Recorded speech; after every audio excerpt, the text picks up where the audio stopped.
Hi there, welcome back Greeks and welcome to CPU.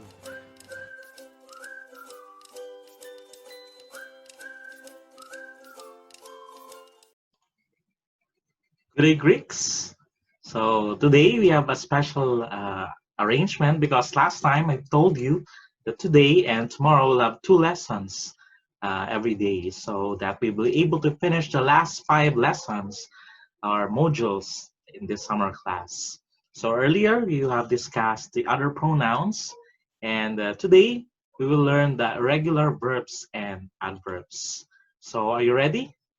All right, very good. So let's proceed to our lesson, Module 27, the regular adjectives and adverbs. So for knowledge on objectives, firstly, you will be introduced to some irregular adjectives and adverbs. We'll also memorize the form of irregular adjectives. We'll identify the comparison among Greek adjectives and understood the function of adverbs. So let's begin with our vocabulary. We have here irregular adjectives. First one is aletes or aletes. It means true or genuine. Megas, megale, and mega. It means large or great. Pas, pasa, pan. Pas, pasa, pan. All or every. Pulos, pule, pulo. Much or many. Much or many. Let's proceed to the other adjectives and adverbs. We have alatinos, alatine, alatinon.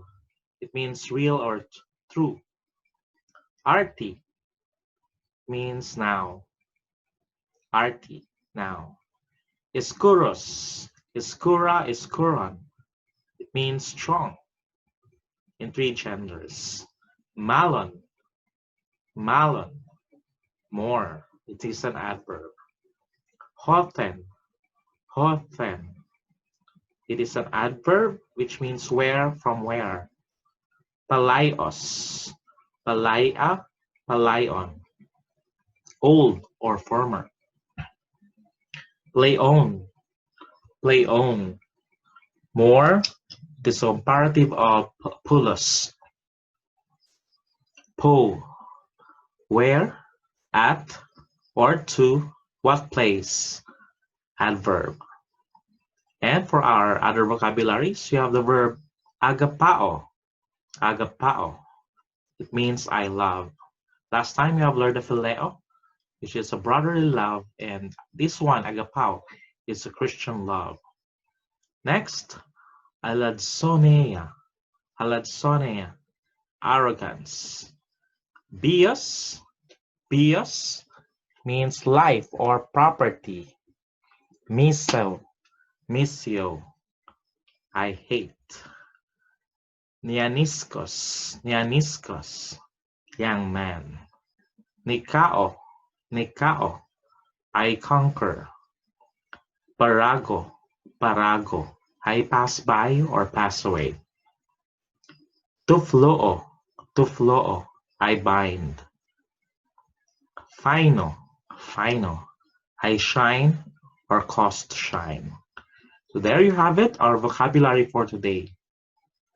Let's proceed to regular adjectives. In lesson 6, you learn the first and second declension adjectives. The examples in this lesson and follow the regular declension patterns given. Example, pas follows the third declension in masculine and neuter and the first declension in the feminine. The examples in megas and polos follow the second declension in masculine and neuter and first declension in the feminine but have some short forms. And aletes follows the third declension all the way but has only two forms, one for masculine and feminine and another for neuter. While many irregular adjectives appear in the New Testament, these are selected because they occur so frequently. The declension of pas, pasa, pan follows the third declension in masculine and neuter and the first declension in the feminine.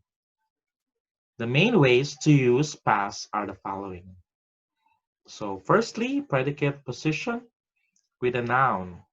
Let's read all together. Pasa hay polis. It means all the city. Second, attributive position with a noun. Let's read a sentence. Hey pasa polis. It means the whole city. Also with a singular anarthros noun. Let's read pasa polis.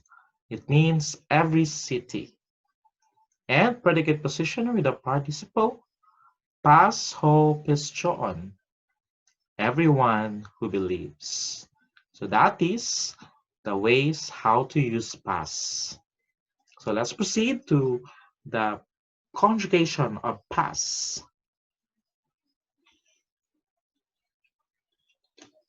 Every or all. So let's read. Nominative masculine. Let's start with the masculine first. Pas, pantos, panty in the li, panta in accusative. Plural, pantes, pantone, pasi, pantas.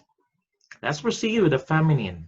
Nominative singular, pasa, pases, passe, pasan. Feminine plural, pasay, pason, pasais, and pasas. The neuter, nominative singular, pan, pantos, panty, pan. Plural, panta, pantone, pasi, and panta. So that is the conjugation for pas, pasa, and pan. Next, the second declension of megas, megale, mega, and polos, pole, and pulo generally follow the second declension in the masculine and neuter. But in the nominative and accusative, they have some short irregular forms. In the feminine, both adjectives follow the first declension. So let's take a look at the declension or conjugation of the word megas in three genders. In a masculine, singular, it is megas. Let's read all together. Begin. Megas, megalo, megalo, megan. Mass plural, megaloi, megalon, megalois, megalos. Let's proceed to the feminine nominative singular. Megale, megales, megale, megalane. Plural, megalai, megalon, megalize, megalas. And neuter nominative, mega, megalo, megalo, mega. Plural, megala, megalon, megalois, megala. So there you have it, the conjugation of megas in three genders. So let's take a look at the polos, pole, and polo. So in the masculine nominative, let's begin. The conjugation of polos. Polos, polo, polo, pulon. Plural, poloi, polon, polois, polos. Feminine, polei, poleis, polei, polane. Feminine plural, polai, polon, polais, polas. And neuter, singular, pulo, pulo, pulo, pulo. Plural, pola, polon, polois, and pola. Very good. So those are the conjugation of megas and polos in three genders. Let's proceed to the declension of elates or elates. It resembles the third declension nouns like genos, genos. Following the third declension, the masculine and feminine have same endings, and the neuter has a separate set of endings. The stem of the adjective is elates, and in most common, and in the most of the forms, the final sigma of the stem is dropped, and the stem vowel epsilon contracts with the ending. So let's conjugate as we have said earlier. Elates has only two forms, one for the masculine and feminine, and one for the neuter. So let's conjugate elates, masculine and feminine, nominative singular, begin. Elates, elatos, elate, elate. Plural, elates, elaton, elatesi, elates. Let's proceed to the neuter, nominative singular. Elates, elatos, elate, elates. Neuter, plural, elate, elaton, elatesi, elate. Very good. So that's elates or elates conjugation. Let's proceed to the third part of our lesson, which is the comparison of adjectives. Greek adjectives are three degrees, the same with English. We have the positive, the comparative, and the superlative. When an adjective is regular, it will add theros, thera, theron to the stem of the comparative forms, and tatos, tate, taton, or for the superlative. Superlative forms are rare in the New Testament, and this idea is often expressed by comparative forms. English also have regular adjectives to express degrees. The dictionary form is the positive. The comparative ends with er, and the superlative ends in est. Example, we have pretty. Then the comparative is prettier, and the superlative is prettiest.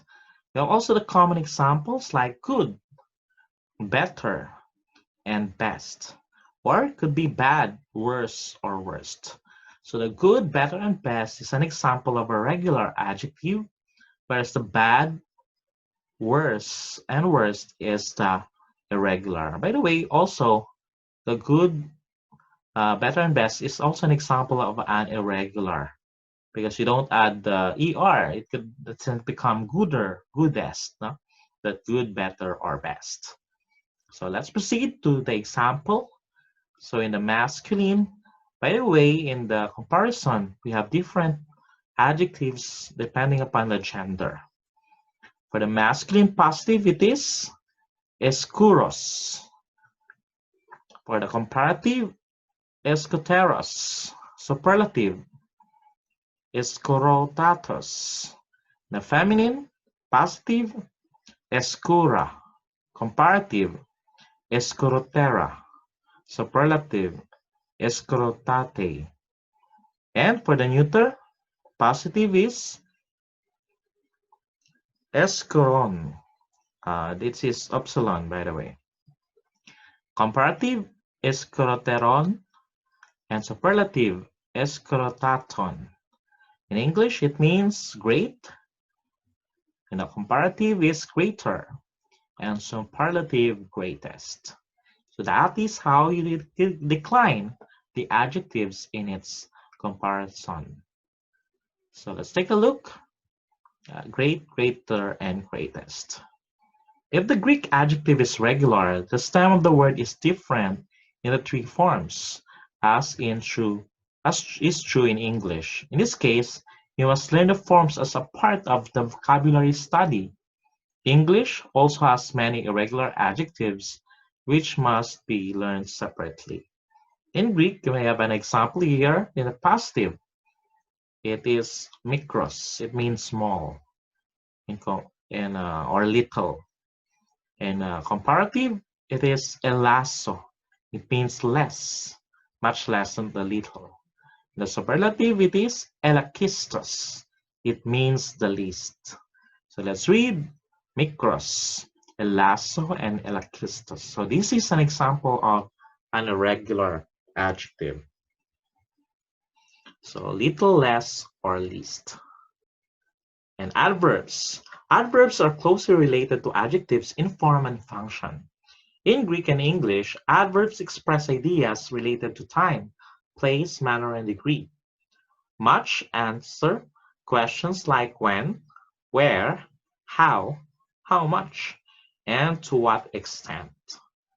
Unlike adjectives, adverbs have fixed forms and are not declined according to gender and case. Some adverbs are derived from the genitive plural form of the adjective, substituting a sigma for the ni. An example is kalos or good.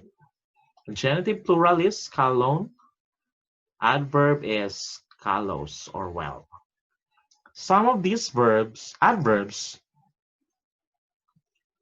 ending in os will also form the comparative and superlative with the same endings. Adjectives use, like theron for the comparative and taton for the superlative.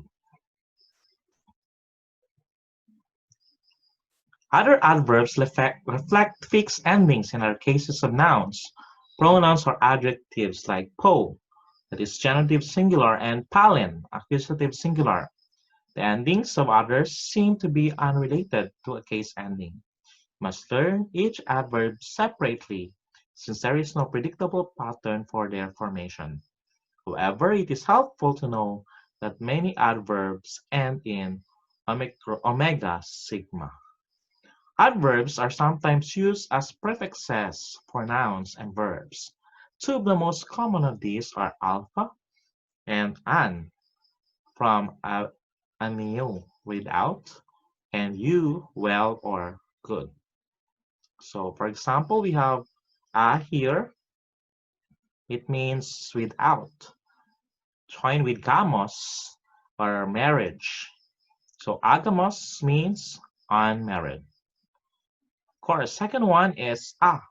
It means without. And coluptus.